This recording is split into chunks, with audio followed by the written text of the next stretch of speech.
Hallo alle zusammen. Moin moin. Wir grüßen euch heute aus der Raumstation. Aus einer Raumstation.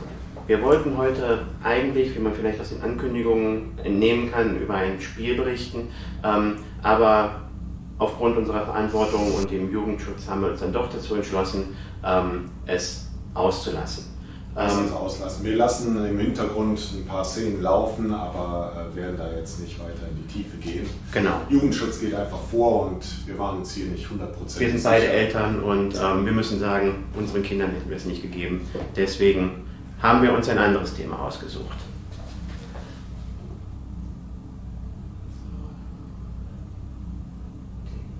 Wir brauchen wirklich noch jemanden. Wir brauchen noch jemanden, jawohl. So. Okay. So, jetzt. Unser Thema ist etwas, was zum Amiga auch dazugehört. Es gibt natürlich auch immer die Vollpreisspiele, die Entwickler in langer, mühevoller Arbeit zusammensetzen. Und dann gibt es auch die andere Seite. Ganz recht, also genauso viel Mühe wird oft investiert und das Ganze wird dann kostenlos unters Volk gegeben. So auch hier bei diesen Exemplaren von Retro-Guru. Genau, Traprunner und Fred's Journey. Ja, Fred's Journey gucken wir uns jetzt mal etwas genauer an. Schauen wir uns genauer an, ja. Vielleicht noch etwas kurz zu Retro-Guru. Retro-Guru ist also man erreicht es unter retroguru.com. Und die haben bis jetzt also diese beiden Titel hier veröffentlicht. Man kann sich die dort runterladen. Wenn es jemandem gefällt, kann er das gerne spielen. Es gibt aber auch die Möglichkeit, die zum Beispiel auf amigashop.org eine Box zu kaufen, wenn man die weitere Entwicklung unterstützen möchte, beziehungsweise man kann auch etwas spenden. Aber ansonsten kann man diese Spiele einfach vorher spielen, antesten und einfach damit Spaß haben. So. Ich blende mal im Hintergrund ein paar Szenen ein.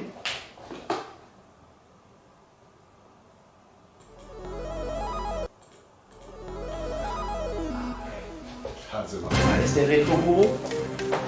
Ja, das Fred's Journey, das hat eine etwas bewegte Geschichte. Also ursprünglich kommt der Protagonist Fred vom C64. Da gibt es satte 3 Spiele, wenn ich mich richtig erinnere, von Kosmos Design entwickelt. Anfang der 90er sind die rausgekommen. Und nun ist es wohl so gewesen, dass man sich vor etlichen Jahren mal getroffen hat, also die Leute von Kosmos Design und Retro, und dann beschlossen haben, mal gemeinsam ein Spiel zu fabrizieren. Und zufällig hatte man auch massig Grafiken für den weiteren Fred-Teil in der Hinterhand. Und so entstand dann die Idee zu diesem Amiga-Titel Fred's Journey. Und es zog sich wohl noch über etliche Jahre hin, die Entwicklung wurde dann wieder auf Eis gelegt für einige Zeit. Und ja, so kam es, dass das Spiel jetzt das ganze frisch rauskam.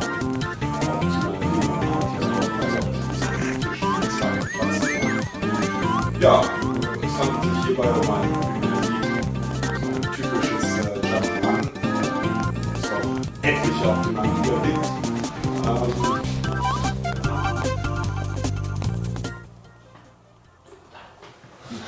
Man konnte dich nicht so gut verstehen. Hat man wieder ein Soundproblem. Ja, ja, mit dem Sound haben wir es manchmal nicht so. Aber gut. Es sind halt die typischen Jump-Run-Elemente vorhanden. Was bemerkenswert ist, das Spiel läuft auf einem normalen Amiga 500. Butterweich Scrolling in alle Richtungen, also Parallax-Scrolling ist vorhanden. Also technisch eine ganz solide Angelegenheit.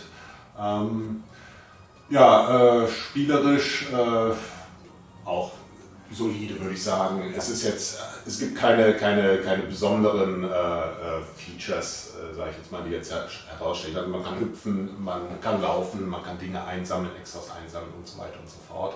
Und man kann tatsächlich auch schießen. Das hatte ich erst relativ spät rausgekommen. Das sieht man jetzt noch gerade. Ja. Ich hab das Spiel anfangs, die ersten 3 Levels ohne Schießen mit Schneewellen lassen. Ja, ich dachte tatsächlich noch, es wäre so gedacht. Ja. Ich habe es nicht gemerkt und dachte, ja, das ist so, das Leveldesign wäre sehr ausgefeilt. Hier zum Beispiel diese Stelle, ohne den Schuss zu schaffen, ist es machbar. Also okay. Ich dachte, das wäre wirklich vom Leveldesign so angedacht gewesen. Habe mir da viel Arbeit umsonst gemacht. Naja gut, Dann habe ich es halt doch Also rausbekommen. ich muss ehrlich sagen, die ersten Minuten waren für mich sehr frustrierend gewesen, weil ich bin immer auf die Gegner auf den Kopf gesprungen. Ja, genau. Das auf den Kopf gesprungen und ich habe immer gedacht, was ist das für eine Kollisionsabfrage oder so etwas in der Richtung, aber... Nein, die ist übrigens völlig in Ordnung. Also wie gesagt, technisch gibt es überhaupt nichts auszusetzen. Musikalisch finde ich das Spiel übrigens sehr abwechslungsreich. Das sind sehr schöne Tunes und auch sehr viele verschiedene. Also da wurde sehr viel Mühe investiert. Also umso bemerkenswerter, dass das Spiel kostenlos ist. Mhm. Also Hut ab. Ja.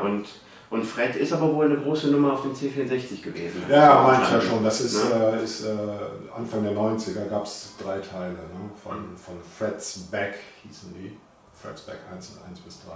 Und das Spielprinzip ist aber so, man muss diese gesamten Edelsteine, diese Rubine da aufsammeln. Dann geht der Ausgang auf. Sonst kommst du nicht raus aus dem Level. Ne? Okay. Und man sieht da oben links, die Punkte, die gehen halt mit der Zeit immer weiter runter. Das heißt, je langsamer du bist, desto weniger Punkte. Mhm. Das ist so. Okay. Aber so eine Art wie Lebensenergie gibt es nicht, sondern ein Gegner berührt und das war's. Ja, klar. Da okay. Hast halt 3 Leben, glaube ich. Sonst sieht man da oben rechts, wo unser Amiga Future Logo ist. Ne? Okay. Okay. Ja, prima. Nein, also für den gemütlichen Jump-Run-Nachmittag für zwischendurch kann man das Spiel wirklich absolut empfehlen. Ja, vielleicht auch für Retro-Fans der Zukunft, also sprich, genau, für ich werde es mal meiner Tochter zeigen, mal gucken, vielleicht, also ich bin sicher, ihr gefällt das. Jawohl. Gut. Dann noch einmal eben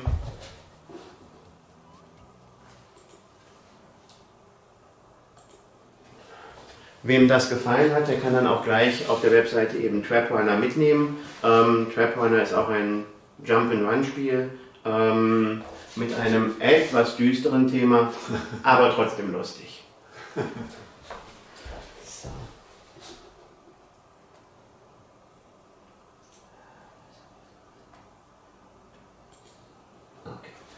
So. Wieder zu Hause. Wieder zu Hause, richtig, genau. Ja, das wird heute abgebaut, ne? Also, ich erinnere mich nicht dran. Ich kann dir gleich sagen, ich muss um 9 Uhr weg. Also, das hat sich der Herr ja wieder fein ausgedacht. Genau, richtig. So. Es sei jemand Block mit Pizza. Dann kann ich auch ein bisschen länger. Das war in der Vergangenheit ja immer so. Dann können wir uns ja auf deine helfenden Hände verlassen. Okay, ja, prima. So, gut. Ja, jetzt haben wir etwas, also wir haben in der letzten Zeit, also wir haben gestern 2 Interviews geführt und in den Interviews haben wir auch über Entwicklungsprozesse gesprochen. Ja. Und wir hatten auch das große Glück, mit einem Entwickler zu sprechen, das ist nämlich der Graeme Cowie. Das ist wirklich ein Meister seines Fachs, also der konnte uns sehr viele Einblicke geben in den technischen Ablauf, wie er seine letzten Spieleprojekte umgesetzt hat.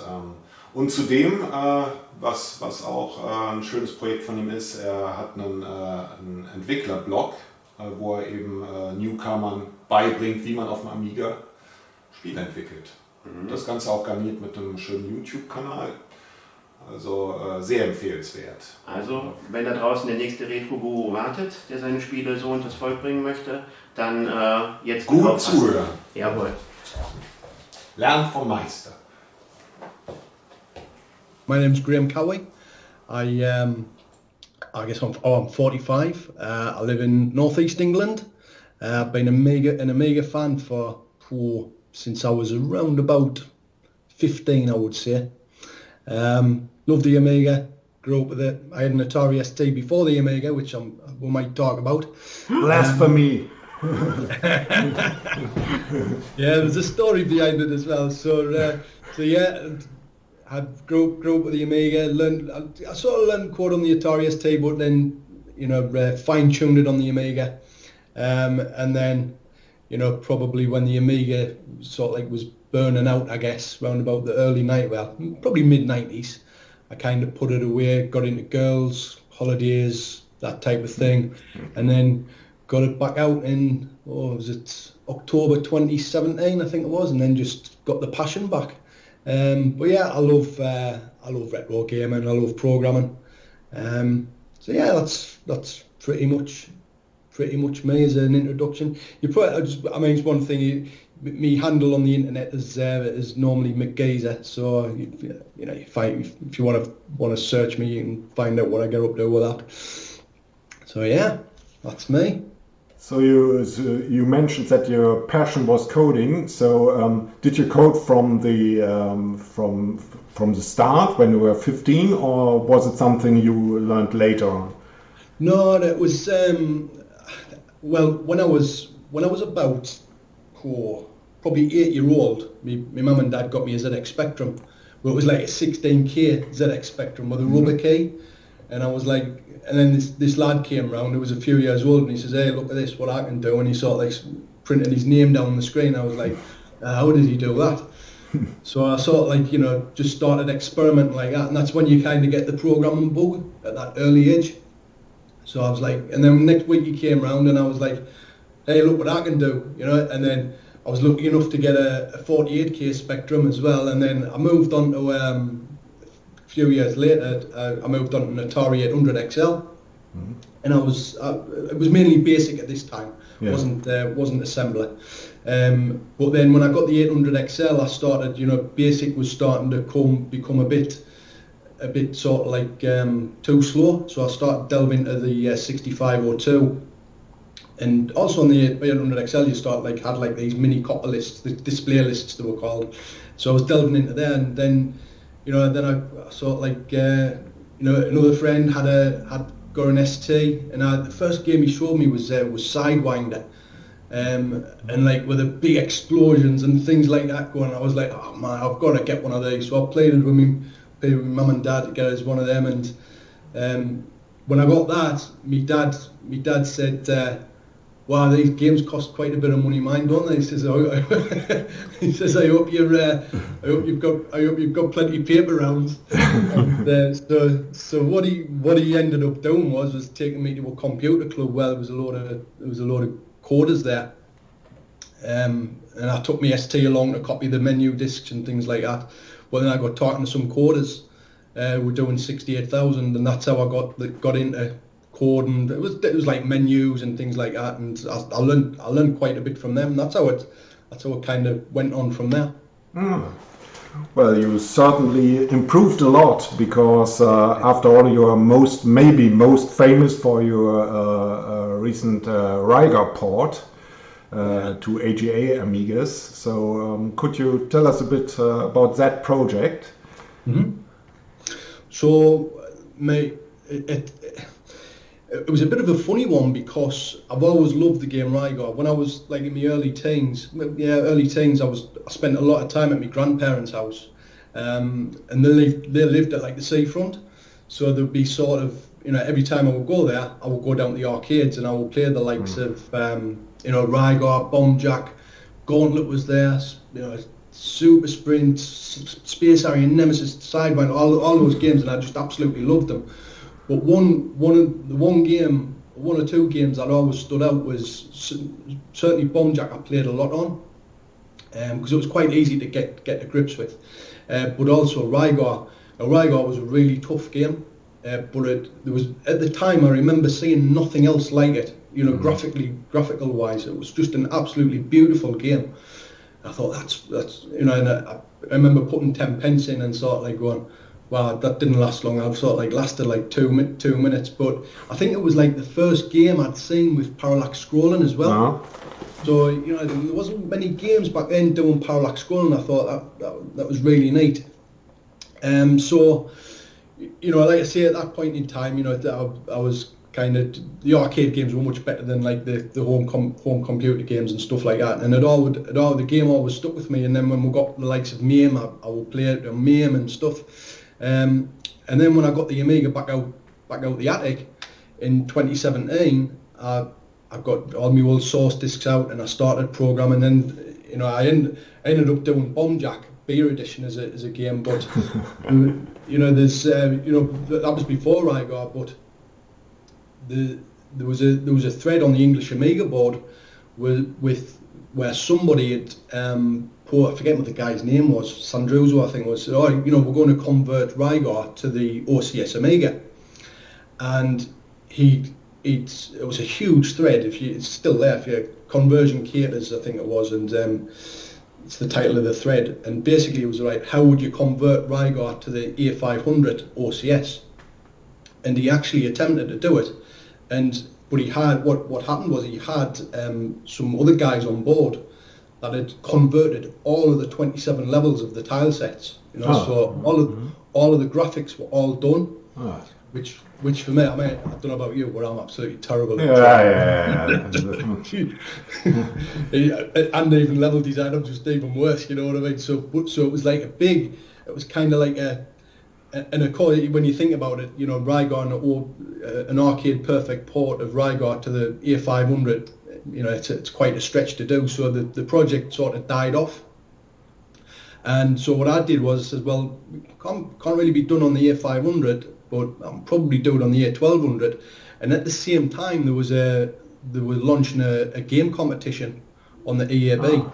So I said, all right, I'll tell you what, I'll port Rygar as part of my game entry into the game competition. And I took the guys gave me all the tile sets for all the graphics, and I started coding it, and yeah, it was pretty tough. So I think the time limit was like 6 months, and I had the basis of the game running within that 6 months, just with bugs all over the place. It was like, but I still won the competition. There wasn't that many entries. I think it was about 6 or 7 entries. But it was still, I was like coding every night, making it work. So, what would you say was maybe the hardest part of the port? What was the heaviest technical challenge you faced? The game didn't really have many. I mean, for me, the technical difficulties in doing it, were all fairly straightforward. Where I found the problems was getting rid of some bugs. So like, I had a particular bug where I had it for months, and it was when Rygar fires the sort of the disc armor around, and you were moving the stick, the game would just crash. It wouldn't. The problem was it wouldn't crash completely, so you couldn't really actually determine exactly what was going on. And honest to God, I was up all hours. I couldn't sleep for weeks on end. My wife was going, "Are you thinking about other women?" I'm like, I'm thinking about blitter routines and how I can sort of like figure out what's wrong with this sort of stuff. But I ended up, but yeah, that was one of the most difficult bits. I think I ended up tracking it down anyway through. What was it? It turned out to be I had a.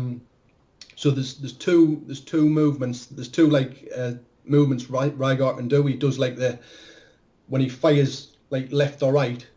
There's the circular movement. Yeah. So what happened was the left and right movements had a table that was about 48 long words long, and the circular table was a little bit shorter.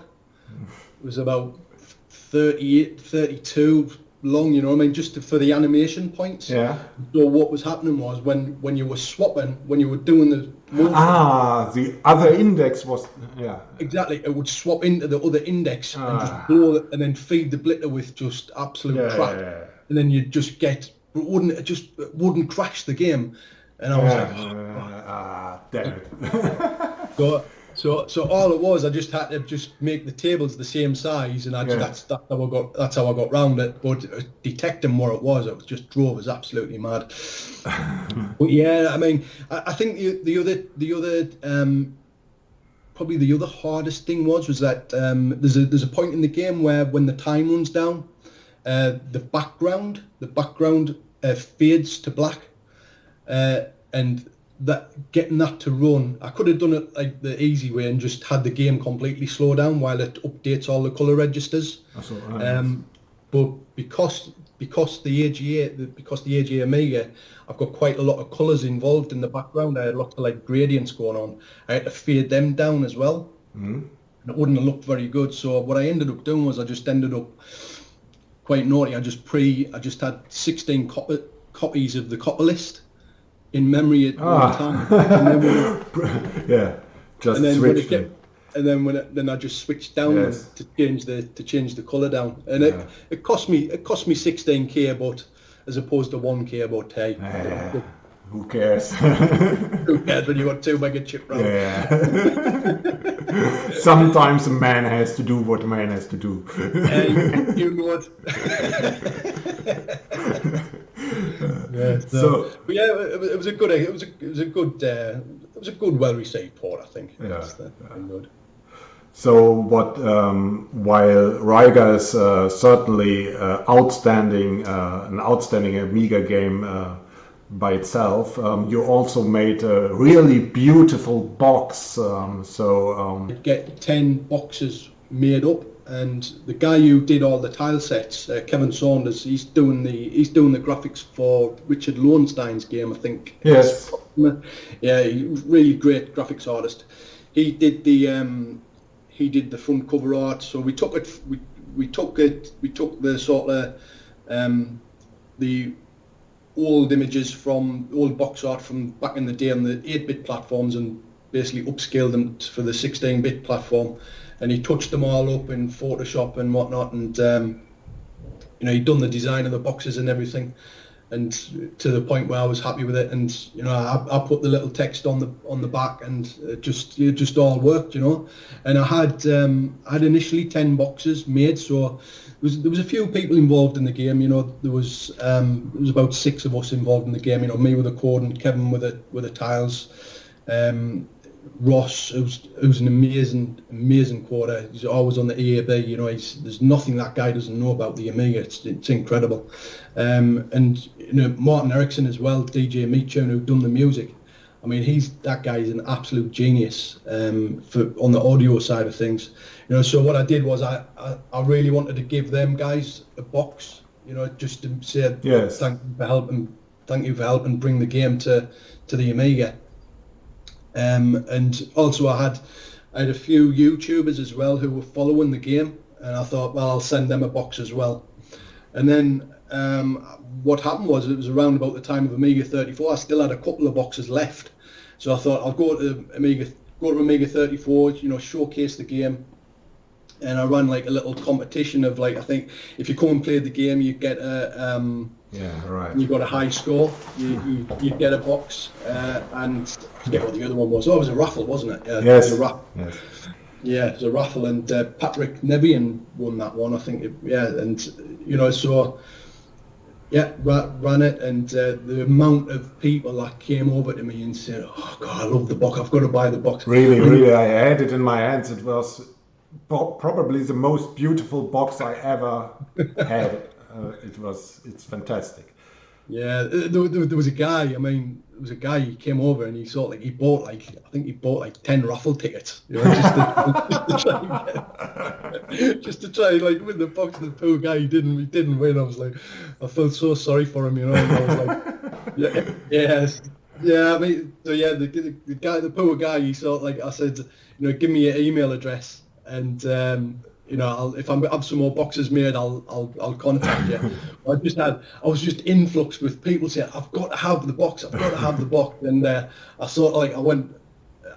went back, and there was another guy. He says, he almost sort of said, do you want me to be like a distributor of the boxes like in Germany?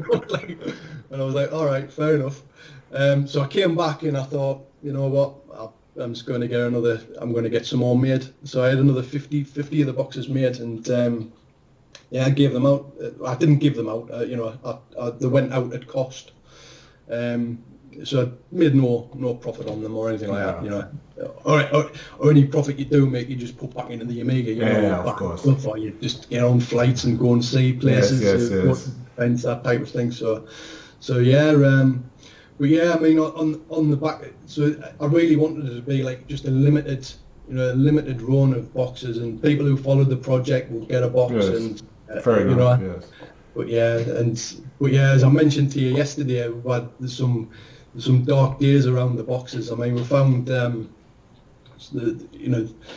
I have like I think I have all these sensors out of people protecting the boxes, and like as soon as one appears on eBay, there was one on eBay that was up there for £500. Sorry, man, it's insane sometimes, really. Yeah. You know, and the thing was as well. I mean, it was a signed box as well. You know, that I'd signed for somebody, Yes. Which makes it even more kind of like annoying. You know, and then you've got another guy. I'm not going to mention who he is, but he's sort of. I've done a video on how to create on my YouTube boxes, how to create the boxes, and what he's done. No. And he contacted me and said, "Look, can I have the art? Can I have the art for the Rygar boxes so I can reproduce them, make me own?" And I specifically said, if you look in the YouTube comment, I've specifically said, "No, you can't have the art because there will be nothing stopping somebody from mass reproducing the boxes, and I don't want that to happen." And what has he done? He's managed to get the art from somewhere, which I think somebody scanned in a box and put it on. I think it's probably Lemon Amiga or something like that. And he's reproducing the boxes. And you just think, I told you don't do it. And the idea around the video was for people who, if they've got like beaten up boxes of old games and they want to just restore them, they could get them recreated, and they could kind of replace them with a brand new shiny new box. That was the idea, not to go and rip off the Rygar box. There you go. Yeah. Well, anyway, it's a fantastic job you have done with that game, and there's something else worth mentioning. I would say you have that coding blog. So when you're not coding games, you are actually teaching others how to do it. So yeah. I mean, I've always been into. I mean, in the day job, I work in like cybersecurity, and part of that is like teaching. You stand up and you give a training course and stuff like that, and that's like one part of the course. That's one part of my job that I really love to do. Teaching other people, and I've always kind of had it on my agenda to do some like YouTube videos and teach people how to make games on the Amiga, but specifically in assembler, because I think what happened was that. When I left the scene back in the mid 90s, it was like commercial grade games that were out, and you would rarely see like Amos games, or you would see a few that were of commercial quality. And then when I came back in 2017, you had lots of games like built with what would they call it, Red Pill, and it's the other one I can't remember, but it's that sort of. Backbone, that was it. Red Backbone, yeah. And the specifications for the game to run smooth were like, you needed like an 060 processor and like 14 mega RAM, and I was like, well, what's the point in that? You might as well just run a PC. You know what I mean? There's absolutely no point. So one of the things I wanted to do was really try and teach people how to make games efficiently, but kind of teaching them from the ground up, learning them about the Amiga hardware, and giving them, it's basically just like a set of routines that they can then build on, and that's the idea, and that's how I started doing it, and it's been well received. I'm only actually getting up to episode 5, but I will pick it back up because I had to stop doing it for a while due to time constraints and things like that. But I'll pick it back up, and lots of people really interested in doing it. Yeah. Okay. So, is there anything you want to tell the people? Any words, greets, and cheers, or something like this? Yeah, I give out some greets to all the other guys. I normally, like I say, I normally hang around the English Amiga board, so I send out some hellos and greets to likes of guys like Ross and Dennis. Who else? So Damien as well. Kevin Saunders, Richard Lowenstein. Martin Ericsson, guys who were behind many of the guys who were behind Rygar, you guys as well.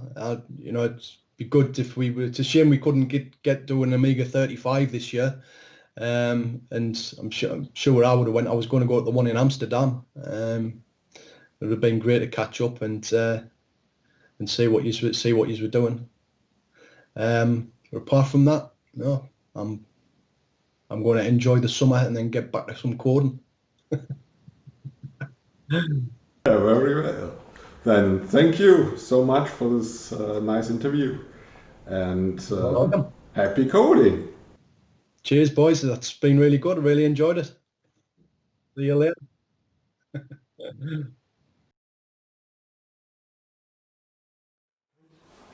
Jetzt. Hi Graeme, hope you're watching.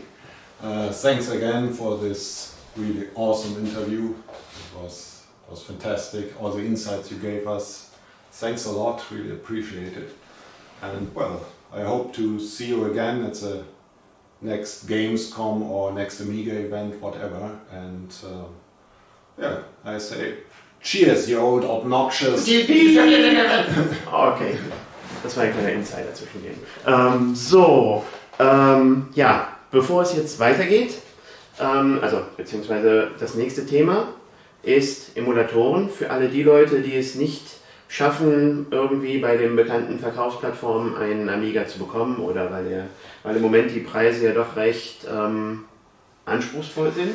Das kann man es auch ausdrücken. Ja, oder es fehlt das letzte Teil, was man noch braucht, um ihn dann letztendlich am Monitor anschließen zu können. Oder man darf einfach nicht noch ein Gerät irgendwo hinstellen, das soll es ja auch geben.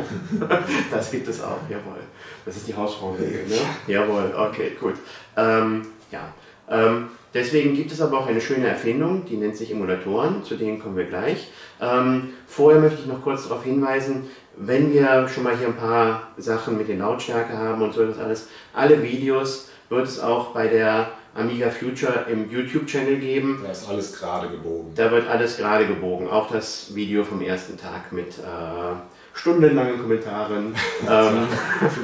Wo man gut, jawohl. So, und wenn man dann schon mal auf der Webseite oder wenn man dann schon mal bei der Amiga Future ist, ich wollte noch einmal ein Wort sagen zu unserer 1-Cent-Aktion, also ein Probeheft für 1 Cent. Man kann es sich in unserem Shop besorgen.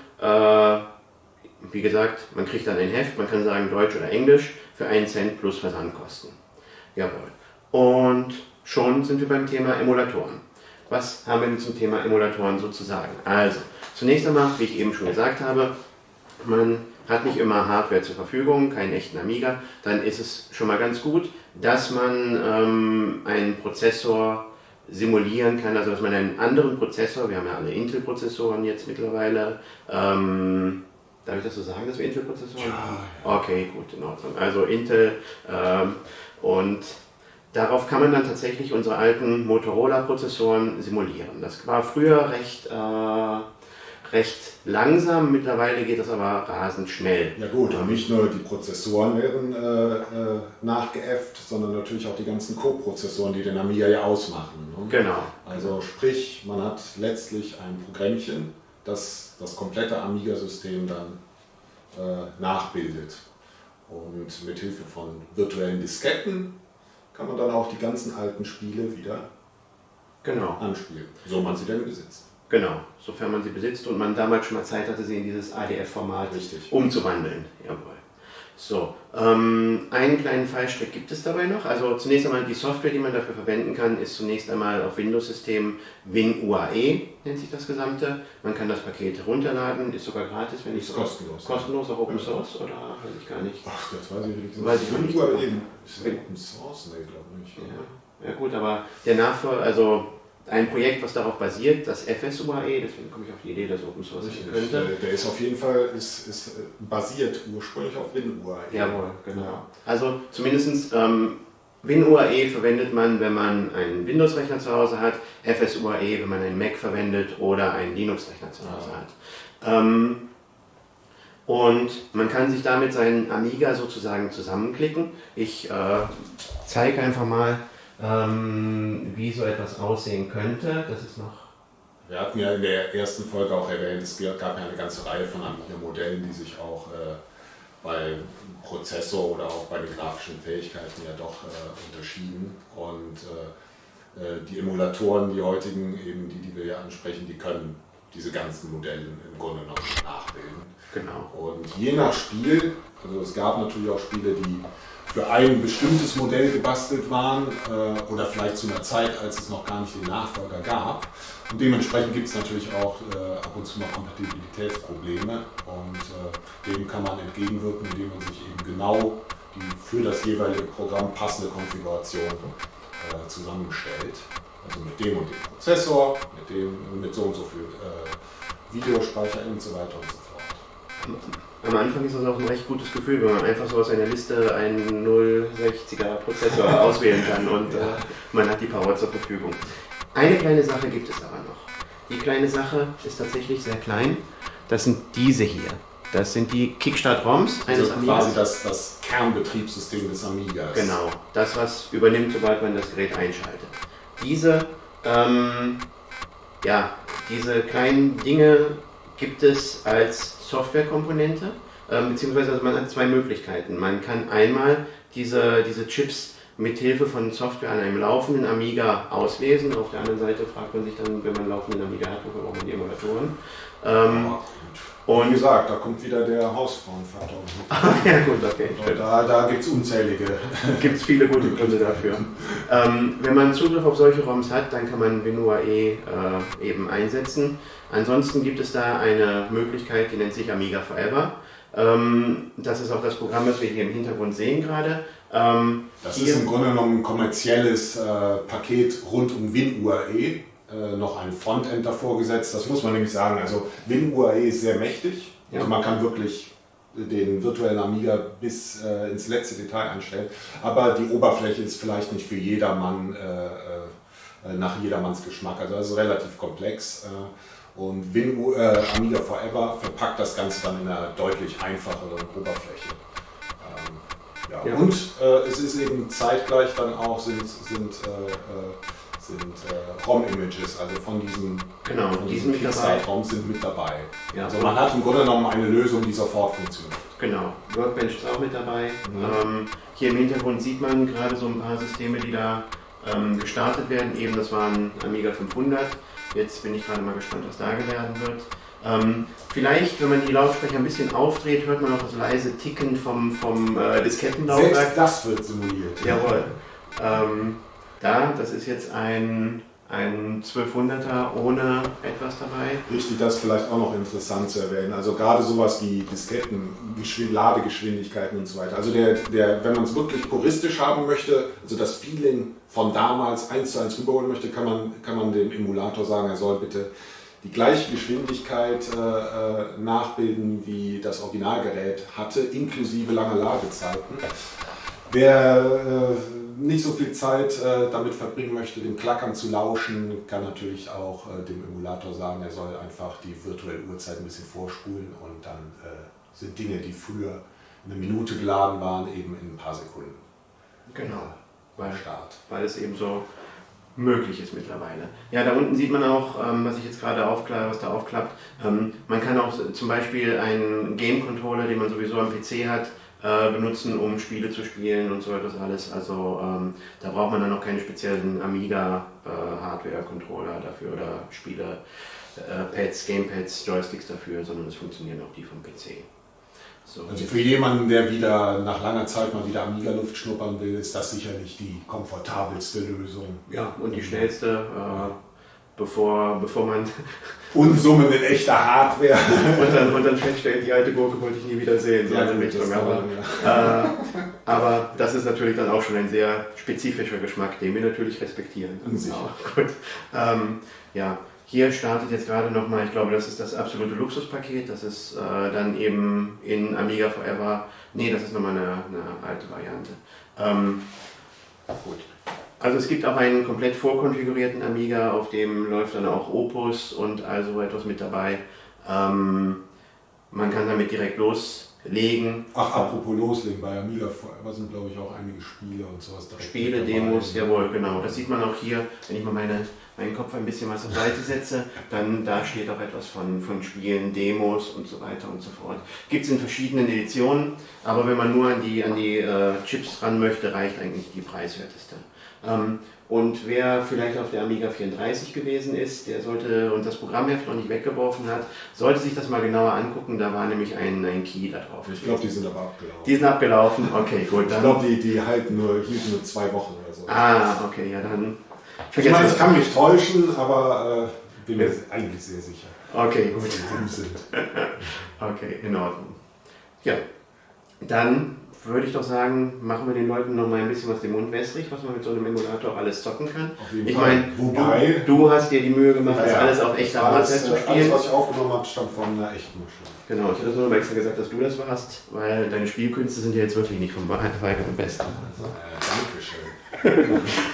Okay, so, dann legen wir los.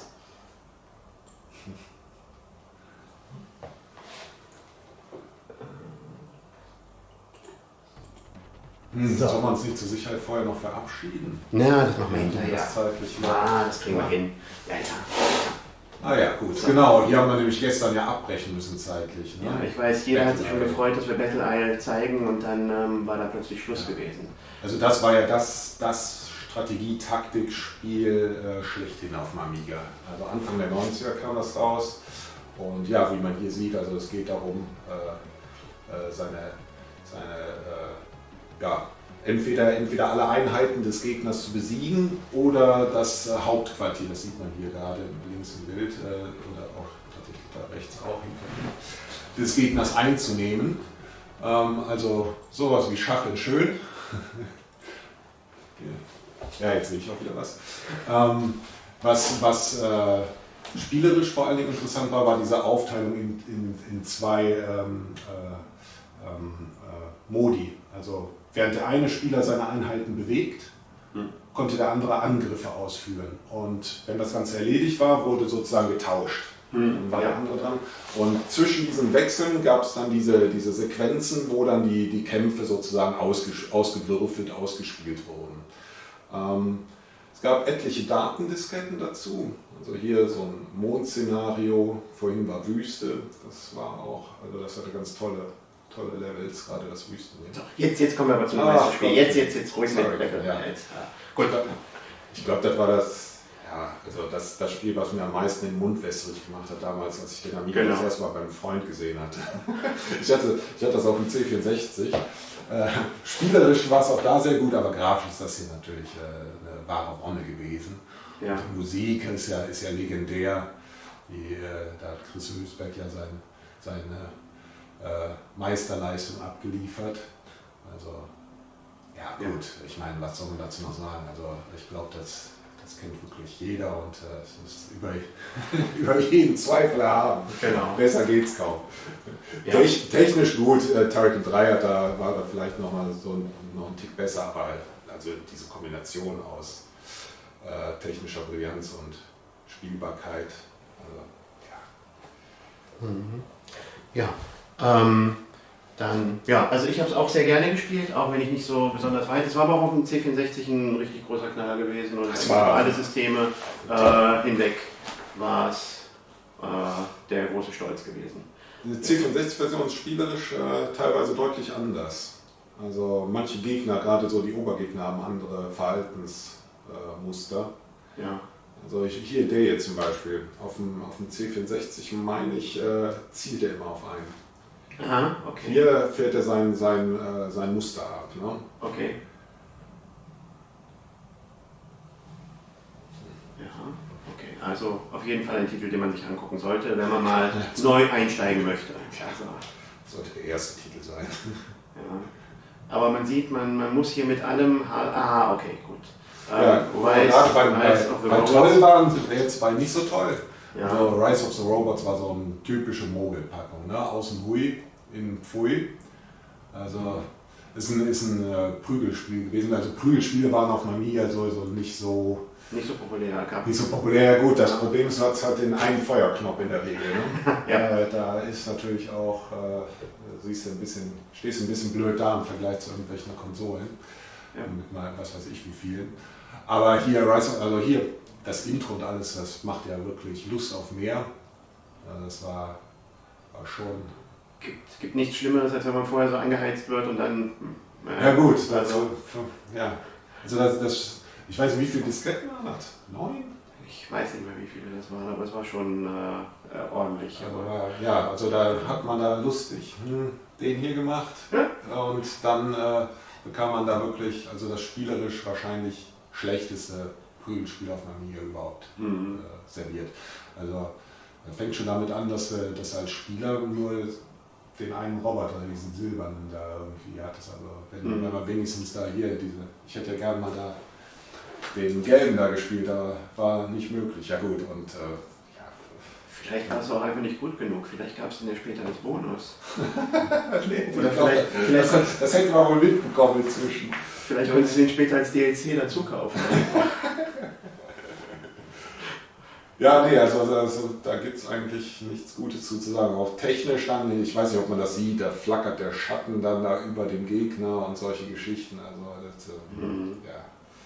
also Schwamm drüber. Aber gut, das ist ein schönes Beispiel dafür, dass auch auf dem Amiga gab es auch durchaus Reinfälle. Nicht immer alles Gold, was glänzt. Obwohl, was. Hier haben wir Gold. Das ist natürlich. Seit Jahren die Referenz für Ballerspiele. Ja, also das lief auch auf dem nackten Amiga 500. Ich weiß vielleicht, die 1 MB Speicherweite die hatte jeder. Ja.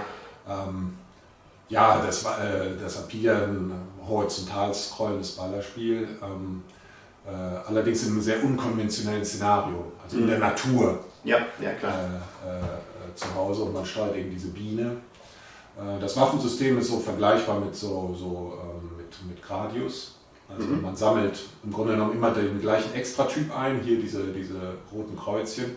Unten wandert dann so auf der Leiste, wandert der Cursor immer weiter nach rechts und durch schnelles Wackeln am Joystick konnte man dann das jeweils ausgewählte Extra auswählen.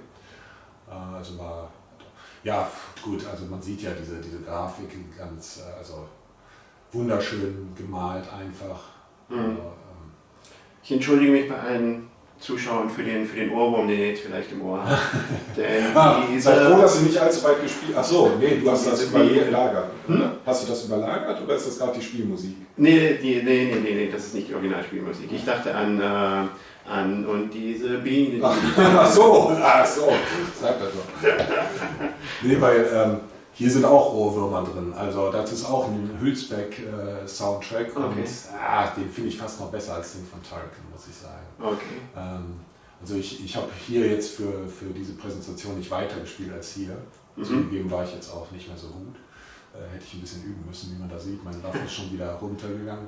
Aber danach geht es in die Kanalisation und so weiter und da ist es ganz toll. So, da ist etwas, was wir die ganze Zeit stiefmütterlich behandelt haben. Ne? Fokus, ja. Fußball hatte eine große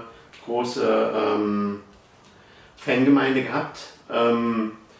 Ich weiß, eins meiner ersten Spiele war, ich hatte damals den Amiga 500 in so einem Bündel gekauft, da war Kickoff 2 mit dabei gewesen. Haben wir auch Ewigkeiten gespielt, weil auch der Mehrspielermodus so Spaß gemacht hat. Also mich hat ein Freund immer dazu genötigt, mit dem Kickoff 2 zu spielen und ich war halt richtig schlecht. Also ich konnte damit überhaupt nicht. Da war hier Sensible Soccer bzw. Sensible World of Soccer schon eher nach meinem Geschmack, weil es einfach einfacher war. Von der Steuerung. Also diese Fußballspiele gab auch ewig lange Auflagen, obwohl im Prinzip hat sich ja nichts dran geändert. EA bringt ja auch laufend irgendwelche... Ich bin da nicht so drin, aber ja. Nein, ich bin auch nicht drin, aber ich sehe immer die gelben.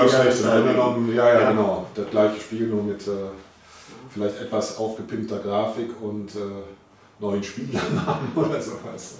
Aber es gab auch diese Varianten, wie hießen sie, Hattrick und Anstoß und so, das waren diese Simulationen. Achso, das waren die, oder Bundesliga-Manager. Oder welcher auch ziemlich gut war, Starlight Super Soccer. Das war der war ganz spartanisch, irgendwie, halt hauptsächlich Text. Die Torsequenz-Szenen, die da zwischendurch waren, waren auch, sagen wir mal. Naja. Aber der hatte doch recht viel Tiefe. Ja. Also wir hatten damals einen Freund und ich den Bundesliga-Manager Professional und das Arbeit Superstar und wir haben eigentlich tatsächlich mehr das Arbeit Superstar gespielt, obwohl der Bundesliga-Manager halt viel hübscher präsentiert war. Ne? Ja, tolle Torszenen. Ja. Da gab es auch also es gab auch mal welche, wo dann nicht die originalen Mannschaftsnamen oder Spielernamen da waren, die man aber dann per Editor wieder reinpacken konnte und so. Das alles. Inoffiziell ging da einiges. Wenn man sich die Mühe gemacht hat. Ja. Gut. So, und da öffnen sich die Türe in ein Dungeon. Dungeon Master, oh Gott, wie viele Stunden habe ich da in diesem Verlies zugebracht. Oh Gott, hast du das mal... Nee, du hast es gar nicht gespielt? Ich war der Eye of the Beholder Spieler. Ja, also gut, diese Passage habe ich gar nicht. Ist ja ähnlich. Ne? Das hier, der Dungeon Master, kam halt früher und ist jetzt vielleicht, ja gut, die Grafik sieht vielleicht ein bisschen farbarm teilweise aus, aber spielerisch muss man sagen, also die ganze Mechanik, es fängt damit an, dass du Gegner unter solche Türen locken kannst, dass du, wenn du irgendeinen pflanzenartigen Gegner zerhackst, dass du dessen Reste dann eben verspeisen kannst. Also kleine Details. Machen kannst. Genau. Vitamine sind genug. Solche Details, oder wie auch gerade, das sah man da so ein Wasserschlauch konnte ich dann im Springbrunnen wieder auffüllen. Ne? Also dass in der Spielmechanik, hier ist es, in der Spielmechanik sind also ganz viele Details drin, die zum Beispiel bei Eye of the Beholder nicht. Also die hat man sich in der Engine da zum Beispiel gespart. Dafür sieht das deutlich besser aus. Ja. Oder hier mit den Zaubersprüchen. Ne? Die musste man sich anhand von Runen zurechtklicken. Also auch ein sehr interessantes Prinzip, war auch gleichzeitig eine Art Kopierschutz. Wie gesagt, ich habe damit Ewigkeiten verbracht. Ich habe das eine Zeit lang mit Kopfhörer gespielt, das war...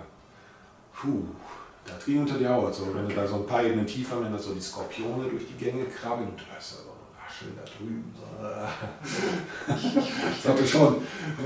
Ich kann mich noch an den Spinnenlevel bei Eye of the Beholder die Spinnen, die haben auch so ein komisches Pfeifen abgelassen. So ein Quieken, so ein komisches knackendes Rascheln da irgendwie. Und ich weiß, wie oft ich zusammengefahren bin, weil so ein Viech mitten hinter mir gestanden hatte. Genau. Ja, das hier ist Dungeon Master 2. Das habe ich tatsächlich kaum gespielt. Ich habe jetzt, als ich das Video zusammengestellt habe, festgestellt, dass das wohl ein Fehler war. Irgendwie hat es sich nicht ergeben. Ja, du hast mir geschrieben, du würdest jetzt viel mehr damit spielen. Ja, doch, also das ist mein fester Plan. Ich habe hier noch Arbeit für den Stream. Also. Ja, also technisch ist es natürlich schon ein ziemlicher Meilenstein im Vergleich zum ersten Dungeon Master. Und ich würde auch sagen, auch Eye of the Beholder und Konsorten werden hier nochmal übertrumpft. Also was bei den Spielen aber auch recht wichtig ist, das sind so diese Rätsel mit, man steht auf der Bodenplatte und muss die beschweren und so alles. Letzten Endes, und in welcher Reihenfolge läuft man über die Steine und so etwas alles. Also klar, letzten Endes geht es primär um Hirnschmalz. Ja, genau. Ja, da gibt es auch auf dem PC gab es auch mal jetzt vor kurzem ein Spiel, mir fällt aber der Name nicht mehr ein von dem Spiel, was auch genau diese Mechanik hatte mit Vorwärtslaufen, Rückwärtslaufen und so etwas alles und das hat auch gute Laune gemacht. So, das sieht jetzt nach einem auch nach guter Laune aus. Das ist Fire and Ice, jawohl, genau, richtig. Auch wieder, also das ganz besonders ansprechend für die jüngeren Semester. Also meine Tochter hat hier, als der Coyote da am Piano saß, dazu getanzt. Okay. Man ist über das Eis geschlittert, ne? Weil ich weiß, das hat man auch so, das habe ich auch gespielt. Da gibt es eine entsprechende Mechanik. Ja gut, man sieht hier, also man kann die Gegner einfrieren und dann letztlich manche geben halt Segmente vom Schlüsselpreis und die muss man alle einsammeln, um sozusagen das Dimensionstor zum nächsten Level zu öffnen. Wichtig wäre dabei, dass man möglichst viele von den kleinen Welpen mitnimmt. So, ich sage aber mal, wir machen jetzt Schluss, weil die Zeit fängt an. Wenn wir uns noch ordentlich verabschieden wollen bei all den Leuten, dann okay. Ja, schön war's. schön war's. Für uns geht die Gamescom jetzt noch nicht zu Ende. Wir müssen, also Daniel muss noch abbauen hier. Ja, wir freuen uns, wir haben uns gefreut, euch ein paar Dinge zu zeigen. Dankeschön an alle, die mitgewirkt haben. Also unsere Gäste aus dem Interview, dich und mich. Und die Teile der Amiga Future Crew, die uns hier mit Infos versorgt haben, Artikeln oder eben auch Demos und sonst was.